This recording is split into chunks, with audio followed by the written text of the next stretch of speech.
you doing? Welcome back to a brand new video. It's Simon and today we're going to build my 3-iron from home. So guys, you might have seen one of my videos, especially my 30k giveaway. I bought a load of Vega Japanese forged heads off eBay and I'm selling them individually, trying to flip them to make some money so we can go on to bigger and better things. And obviously for 30,000 subscriber giveaway, I'm going to custom build three irons of your choice depending on what model head you want. And today, I've never done this before because normally I'm in my workshop, but today I'm going to build the 3-iron that I fancy, the shaft that I want, the grip that I want, the head that I want to my spec, and then obviously with limited tools, do this as cost effectively and cheaply as I possibly can whilst the head still stays on. So obviously if you wouldn't mind subscribing if you're new, that would be amazing, and leave this video a like, as you could probably use this video anytime through the year. Now obviously we're in quarantine at the moment, that's why all the items I've been able to get myself, like pretty much all of these, well yeah, everything here, I haven't had apart from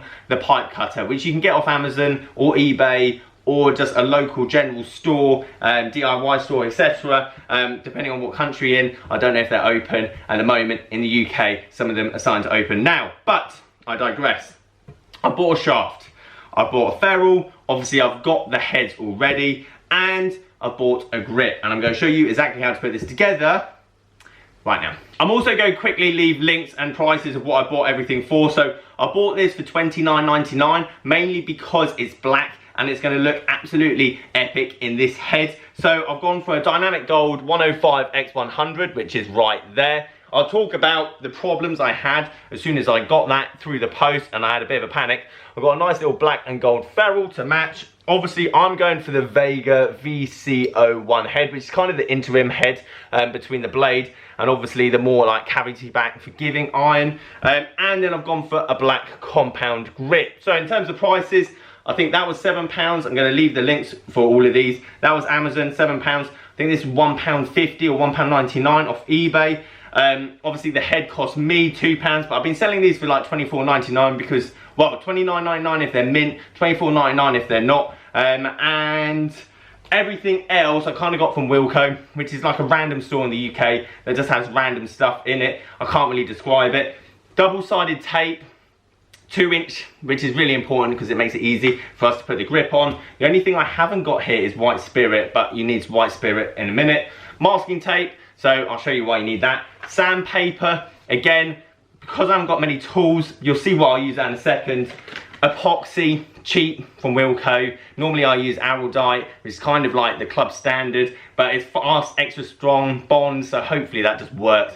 Obviously I won't know if it works until I actually hit the club, and we won't be able to do that, I don't think, for another week or so. To be continued. And a permanent marker to mark out everything. So that's everything here. As I said, to build this club for myself, that was £2, but let's say this is $24.99, so that's £25. That was $30, so that's £55. Grip was £6 or £7 off the top of my head. So overall, the build's probably going to cost me about £65 for a 3-iron. That's going to look epic. Obviously, this is a bit of a project whilst we're in lockdown. There's a lot of talking. Let me talk about the problems I had and let's start putting this together. Okay, so I'm going to make this as simple as possible. There's two types of tips and there's two types of shafts in terms of the end of them that you need to know, and forever I always got confused and it made it very difficult. But all you need to know is tapered tips. So if it's a tapered head, it's 0.355. I'm going to write this down, and this is a tapered hosel. The only way I know that is because I asked the gentleman that I bought them from what tip size this is. You can get obviously measuring devices, but I don't have any of that at home, and same goes for that. Obviously you can measure the tip size of a shaft, so you go perfect. But all you got to remember is tapered is 0.355 and parallel is 0.370. There's only two tip sizes. Well, there's more, but realistically 95% of all tip sizes are going to be 0.355 tapered or 0.37 parallel. Now let me talk to you about the problems I had, and hopefully you won't have these, but if you do have these, then this is how you get around them. Now, when I ordered this nice black shaft from eBay, I was thinking that's gonna be perfect, matches the head, black and gold, ferrule, OCD, it's gonna look epic. However, when I initially put it onto the head, it went probably about as far as that. And I was panicking, I was thinking, A, the guy gave me the wrong like tip size for that, or the shaft that I've been sent isn't the right tip size, and forever it took me ages to figure out what was wrong. But because I stupidly bought a black shaft, and I've never fitted for a black shaft ever in my life, what I had to do is actually sand off the coating off the top of it with some sandpaper, which I'm going to show you in a second, and all of a sudden now it fits snugly on. So first thing to note is that when you're putting a shaft into a head, it should have literally no wiggle room, but at the same time it should go all the way to the bottom. And at this point I should probably point out, like, this isn't the perfect way of doing it. I'm kind of making it up as I go along. Obviously I'm not the best club builder in the world, but after 5 years of doing repairs and building my own clubs, it's kind of the lazy way I found of getting around this. So there's so many other ways, and probably better ways and more accurate ways of doing this. But in terms of doing it at home with minimal tools and costs, it's kind of how I come up with all of this. So with that being said, all you're going to do is you're going to grab a pen. Don't use anything too thin, because sometimes they have like holes at the bottom for swing weighting, or it goes even further than the shaft, so you can swing weight it or put heavier weights in the bottom. For this process we're not going to do that, but use something relatively thick, obviously, that can fit in, so you get an idea of how far the shaft should actually go. Once you've got that, you're then going to measure it, you're going to sharpen it at the bottom of the hosel, and then you're going to start sandpapering it. Now obviously I had to do this because of the black painting, it wouldn't actually go on, but I still recommend you do this process. You don't have to, but roughening up, scratching the surface on the bottom of the shaft makes sense, mainly because it's going to bond better with the head once you've done it. So if you have access to like a belt sander, then obviously use that, and use protective gear. I haven't got any protective gear at home. So all I did last night was basically sand it with my hand. Took off the coating, voila, the head then fit on all the way to the bottom of obviously where I've sharpied and marked it. So now we are pretty much ready for that to be glued on.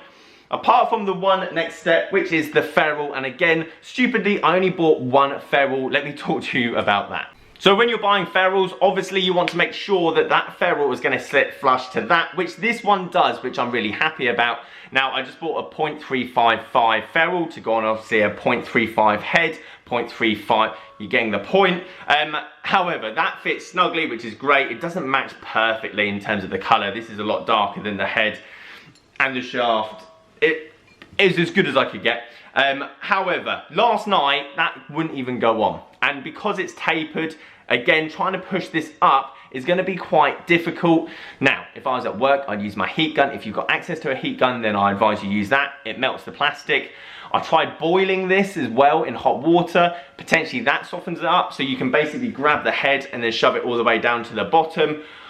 But because I don't know the quality, I mean, I spent £1.99, which is quite expensive for a ferrule, if you know how expensive ferrules are. And realistically, I should have bought a load of these.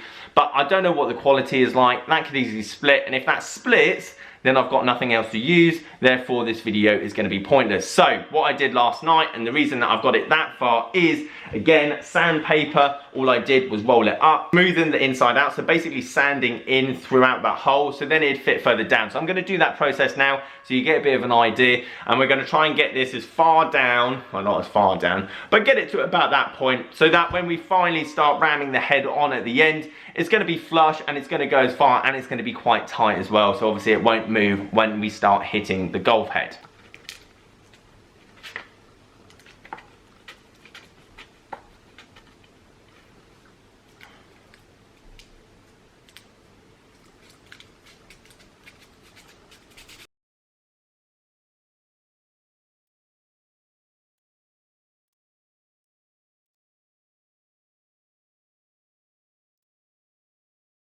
Okay, all done. Now, as I say, there's so many different ways of doing this. You could even drill that out if you've got the correct drill bit, for example, but it's on, it will go down and it won't split when I push it. So the main thing I want to do is just push it down until the head is as far as it possibly goes, so I know that now that ferrule is exactly where I want it. So with that all being said and done, time to glue it. Let's see if this Wilco permanent bond epoxy works. And from there, once that's dried, we then do the grip.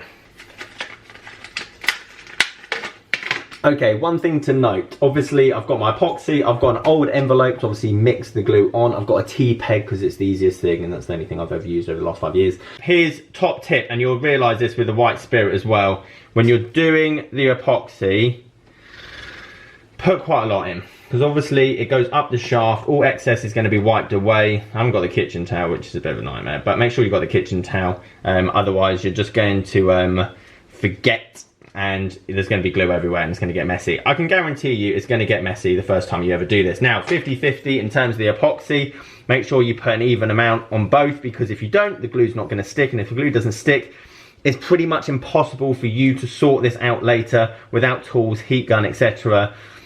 It's a nightmare. I've been there, I've done it. Make sure you mix it correctly, otherwise yeah, you're going to cause yourself a lot of trouble. So mix it quite heavily. I'd keep doing it for quite a while, and once you've done that, we've got to start putting it in the head. So make sure you hold it over the envelope. I'd grab as much as you can on the top of the T-peg here, and then just kind of let it drop in, and it'll find its way into the hosel. Try and twist it, it gets rid of any air bubbles, and then put it down the shaft. I'd probably put as much as you possibly can in, so it almost fills up to the top of the hosel. As I say, more is better here. Don't be too stingy on it, because you've only got one attempt on this, and by all means you do not want to have too little glue in the end of this, because this is going to give you a world of problems. Okay, sorry for the poor lighting in the background, but once you've done that, obviously you then put the shaft. I'd probably put glue on the end of the shaft as well. That's probably my mistake there. And then try and tighten it in as hard as you possibly can. Twist it so that obviously it's nice and tight, and once it's tight, you're going to leave that to rest. Remember, you want to know where the decal is. Obviously, if you can put the sticker on your shaft afterwards, it really doesn't matter. But obviously, I'm going to line that up so the logo now looks down the bottom line, basically that leading edge there. And I'm going to leave it to rest for probably half an hour. I know it says 5 minutes, but I'm not that... but we'll see, we'll see. I forgot to mention, wipe off any excess glue that there's come out of the shaft as well, because obviously once that's dried, that's pretty much impossible for you to get off. But that's what it's going to look like finished. I don't know if you can see that. I'll give you better light in a minute. Again, the ferrule, probably not the best choice, because it kind of clashes a bit with the brushed steel, but overall, quite happy with it. Let's let this dry, and then I'll show you how to cut it down and put a grip on it. Here's a tip: if you've got hard flooring, don't rest it against that, because it will fall over. So I've just rested it against the baby stuff. Both of the girls are still asleep. It's obviously quite early in the morning.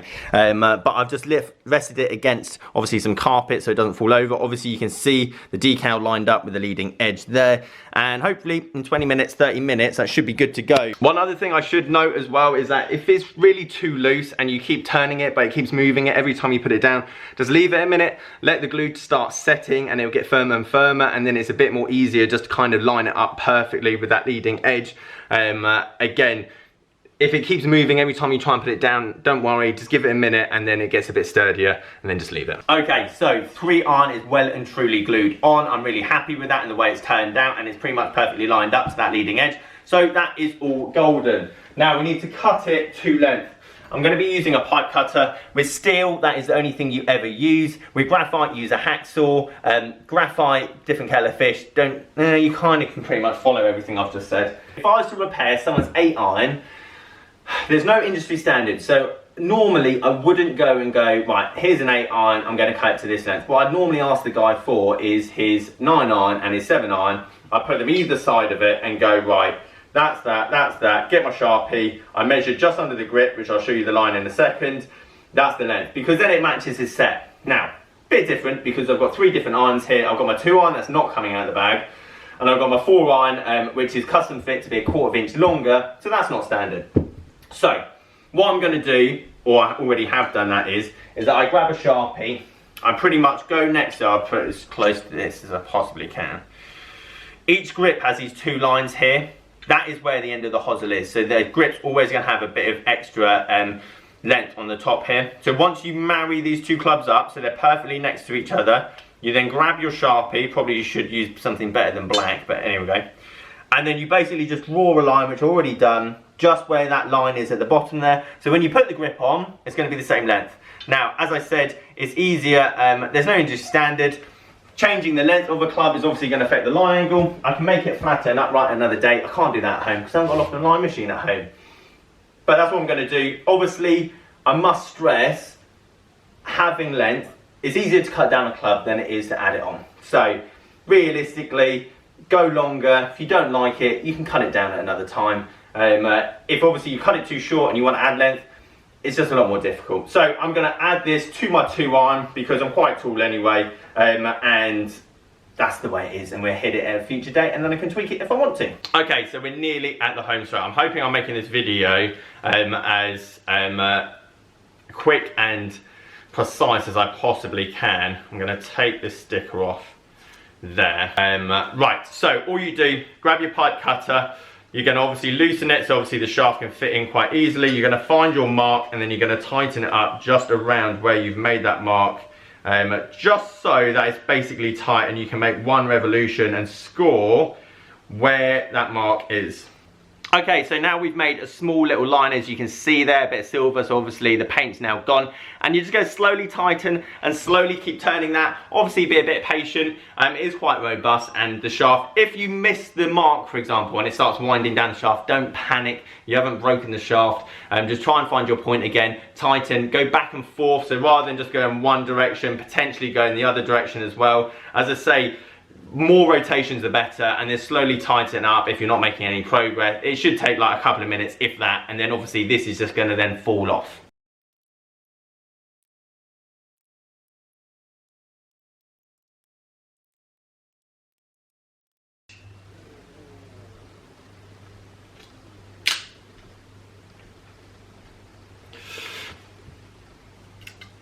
Okay, so I'm quite happy with that. If I put them against each other, that's basically perfect in terms of lengthwise. So now all I've got to do is double side tape it, white spirit, whack the grip on, let it dry, and then we're done, boys. Okay, grip time. Pretty much everything's now done. All we've got to do is put the grip on, double-sided tape, white spirit, scissors.